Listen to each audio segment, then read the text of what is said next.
සුබ දවසක් CSC kitchen එකට ඔයාලා සාදරයෙන් පිළිගන්නවා. මම අද චීස් නැතුව පිට්සා එකක් හදාගන්නේ. එහෙනම් බලමු ගෙදර තියෙන දේවල් වලින් මේ පිට්සා එක කොහොමද හදාගන්නේ, මේකට මොනවද අවශ්‍ය කරන්නේ කියලා. වීඩියෝ එකට යන්න කලින් ඔයාලා තාම subscribe කරලා නැත්නම් subscribe කරලා ළඟම තියෙන bell icon එක click කරලා වීඩියෝ එකට එකතු වෙමු. මම මෙතන පිටි ග්‍රෑම් 300ක් අරගෙන තියෙනවා. පිට්සා දෙකක් හදාගන්න තමයි මේ ප්‍රමාණය අරගෙන තියෙන්නේ. ඊට්ස් තේ හැන්දක් ගත්තා. සීනිත් තේ හැන්දක් එකතු කරගත්තා. ලුණු තේ හැඳි භාගයක් එකතු කරගත්තා. ඊළඟට මේ ටික හොඳට කලවම් කරගන්න. හරි, මම දැන් මේ ටික හොඳට කලවම් කරගත්තා. ඊළඟට මම මේකට ඔලිව් තෙල් ටිකක් එකතු කරගන්නවා. ඔලිව් ඔයිල් මේස හැන්දක් එකතු කරගත්තා. ඔලිව් ඔයිල් නැත්නම් පොල් තෙල් ටිකක් එකතු කරගන්න. ඊළඟට මම මේක අනන්න අරගෙන තියෙන මේ මද රස්නි වතුර. ගොඩාක් රස්නෙට ගන්නත් එපා. මද රස්නි වතුර ගන්න.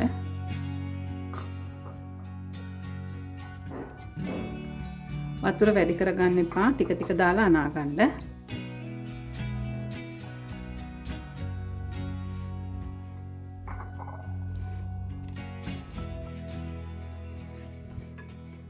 මේකට දැන් වතුර දාගත්තේ ප්‍රමාණය ඇති.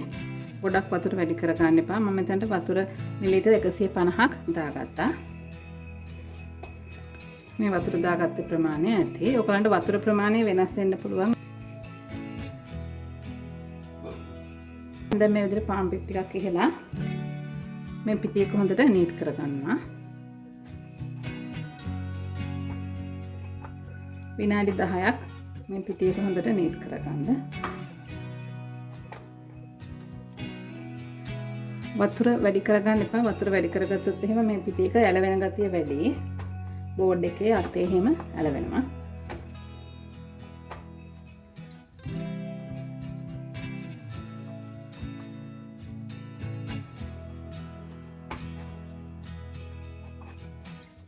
මම දැන් විනාඩි 10ක් මේ පිටි එක හොඳට අනාගත්තා. දැන් මේ හොඳට පිටි එක ඇනලා තියෙන්නේ.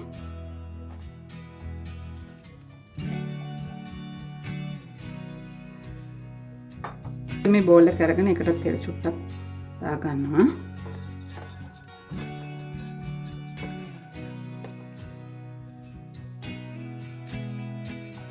දාලා මේ පිටියේ කොටිනුත් තෙල් චුට්ටක් දා ගන්නවා මේ විදිහට.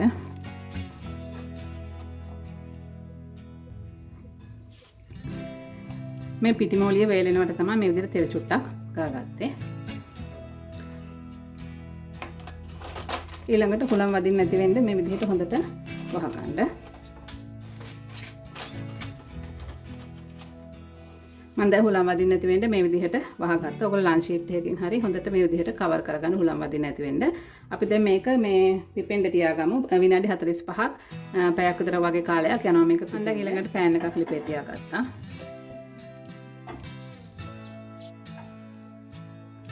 බටර් මේස හැඳි 3ක් එකතු කරගත්තා.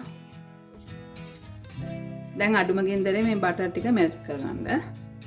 අපි මේ පිට්සා එක චීස් දාන්න නැතුව හදාගන්නේ. ඒ වෙනුවට තමයි මේ වයිට් සෝස් එක හදාගන්නේ.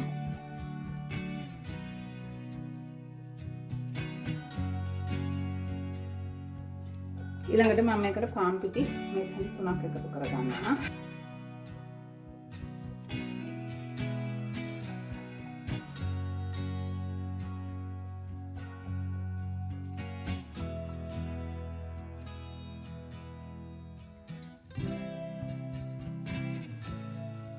පාන් පිටි ටික ටික එකතු කරගන්න. මේක කැටි ගහෙන්නේ නැති වෙන්න ගින්දර හොඳට අඩු කරලා මේ කලවම් කරගන්න. නැත්තම් ලිප ඔෆ් කරලා හරි කලවම් කරගෙන ඉන්න මේ කැටි ගහෙන්නේ නැති වෙන්න. මේ වගේ හොඳට රත් වුණාට පස්සේ ටික මම මේකට කිරි එකතු කරගන්නවා. Fresh milk.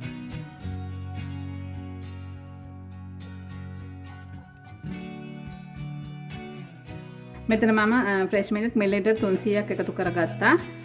ඕගලන්ට මේකට පිටි කිරුණත් එකතු කරගන්න පුළුවන්. මේක එක දිගටම හැඳි ගන්න. මේක ටිකක් කරලා යනකොට ඝන වෙනවා. මම දැන් මේකට ලුණු තේ හැඳි 8 එකක් විතර එකතු කරගන්නවා. ඔරිගානෝ තේ හැඳි භාගයක් විතරත් එකතු කරගන්නවා. දැන් මේක ටිකක් ඝන වෙනකන් අපි ලිපේ තියලා හැඳි ගමු. හරි මෙන්න මේ ගානට ඝන වුණාට පස්සේ මම මේක ලිපෙන් අයින් කර ගන්නවා. මොකද මේක නිමෙනකොට තව චුට්ටක් මීට වැඩි ඝන ගතියට එනවා. මේක නිමෙනකොට තව පොඩ්ඩක් ඝන ගතියට එනවා. ඒක නිසා මම මේක ලිපෙන් අයින් කර ගන්නවා.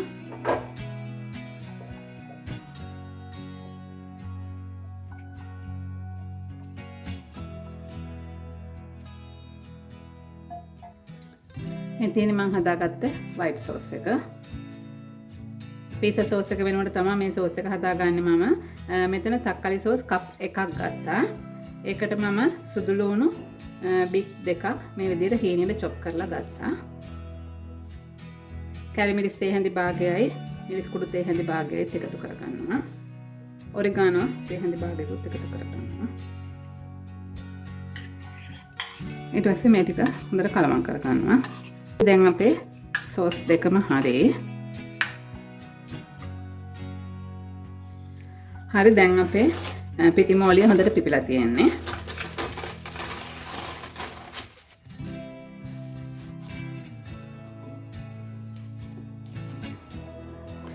මේක මං දෙකකට වෙන් කර ගන්නවා.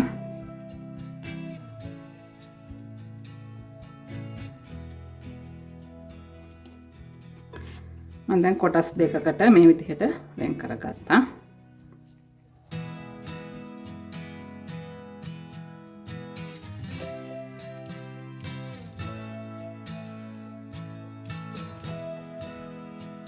මේ විදිහට තෙල චුට්ටක් කාලා මේකත් පැය කාලක් විතර අපි වහලා තියාගමු. දැන් මේ පිටිමෝලි දෙක පැය කාලක් විතර තියාගත්තා. අපි දැන් පිස් එක හදාගමු. පිස් එකේ ටොපින් එකට මම ගෙදර තියෙන දේවල් ගත්තේ. තක්කාලි ගෙඩි දෙකක් මේ විදිහට කපලා අරන් තියෙනවා. මාළු මිරිස් කරා දෙකක් අරන් තියෙනවා. පොඩි ලුණු ගෙඩි දෙකක් මේ විදිහට කපලා අරගෙන තියෙනවා. තමන් අරගෙන තියෙනවා දැල්ලෝ ටිකක්, සොසේජස් ටිකක්, ඉස්සු ටිකක්. මේ ටික ඔක්කොම මම පොඩක් ෆ්‍රයි කරලා අරගෙන තියෙන ලුණු චුට්ටක් ඉහලා ෆ්‍රයි කරලා අරගෙන තියෙන්නේ. මේ දැල්ලෝ එක මේ අර පොඩි දැල්ලෝ එක නෙමෙයි ගොඩක් ලොකු දැල්ලෝ එක. ඒක නිසා මේ විදිහට පොඩි පොඩි කෑලි වලට කපලා අරගෙන තියෙන්නේ. පොඩි දැල්ලෝ එක වගේ ගන්න ඕන ඔයගොල්ලෝ රවුමට වගේ කපලා ගන්න. ඔයගොල්ලෝ ගෙදර තියෙන ඕනම දෙයක් මේකට දා ගන්න පුළුවන් මස් මාළු. මම මේකට ලුණු චුට්ටක් ඉහ ගන්නවා. එතකොට මේව ටික හැපෙනකොට රසයි. හරි අපි දැන් පිට්සා එක හදාගමු. මේ පීසා තැටි දෙකට තමයි මම හදාගන්නේ. මේක අඟල් 10 තැටියක්. මම දැන් මේ වෙලාවේදී oven එක ප්‍රීහීට් වෙන්න දාලා තියෙන්නේ අංශක 180ට විනාඩි 10ක්. මේ බලන්න මේක හොඳට ඇදෙනවා.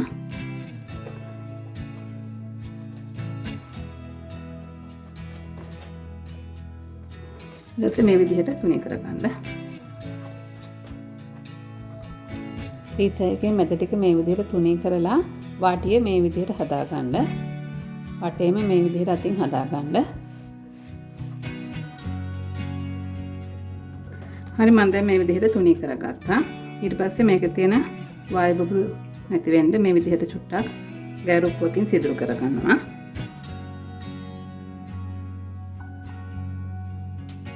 ඊළඟට අපි මේ හදාගත්තේ පීට්සා සෝස් එක මේ විදිහට දාගන්නවා. මේ අයිනට එනකම්ම දාගන්න එපා.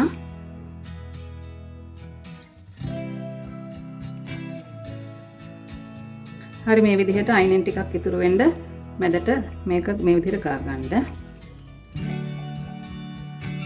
මේ තියෙන අපි හදාගත්තේ white sauce එක. දැන් මේක ටිකක් ඝන වෙලා තියෙන්නේ. මේක නිමෙනකොට මම කිව්වන් ටිකක් ඝන වෙනවා කියලා. මේක දැන් ටිකක් ඝන වෙලා තියෙන්නේ. අර වතුර ගතිය අඩුවෙන් වගේ දාගන්න ඕනේ මේ පීසා එකට අපි sauce දාගන්නකොට.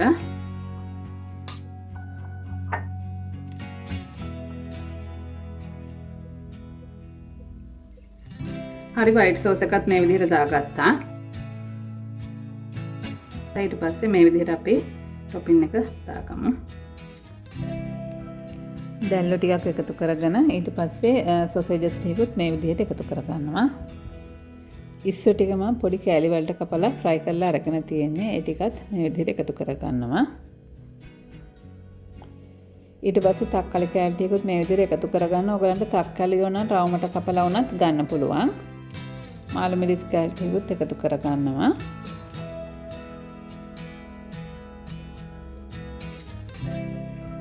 ලුණු ටිකකුත් මේ විදිහට එකතු කරගන්නවා.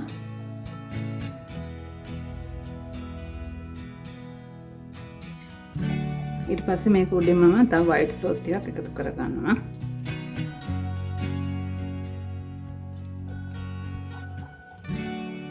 මම නැවත මේ sauce ටික උඩින් sausages ටිකකුයි ඉස්සු ටිකකුයි දැල්ලු ටිකකුයි එකතු කරගන්නවා.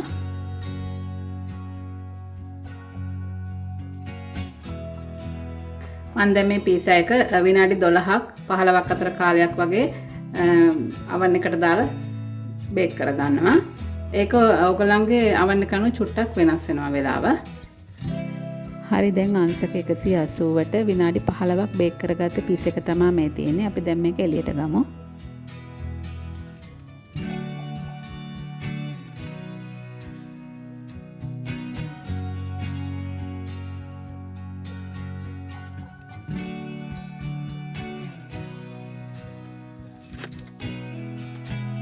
ඉතින් අපි හදාගත්ත පීසා එක.